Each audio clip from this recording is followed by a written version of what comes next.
முன்னாள் முதல்வர் போடி நாயக்கனூர் சட்டமன்ற தொகுதி திமுக வேட்பாளர் ஓ பன்னீர்செல்வம் தலைமையில் 300க்கும் மேற்பட்டவர்கள் திமுகவில் தங்களை இணைத்துக் கொண்டனர்.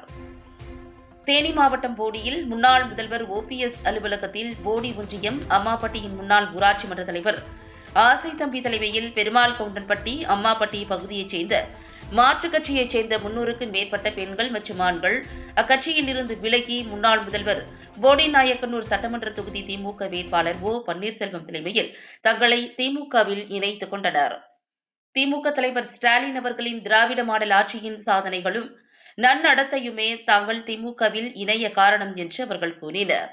இந்நிகழ்வில் தேனி நாடாளுமன்ற உறுப்பினர் தங்க தமிழ்ச்செல்வன், முன்னாள் நாடாளுமன்ற உறுப்பினர் ரவீந்திரநாத், முன்னாள் சட்டமன்ற உறுப்பினர் லட்சுமணன் மற்றும் போடி கிழக்கு ஒன்றிய செயலாளர் ஐயப்பன் ஆகியோர் உடனிருந்தனர்.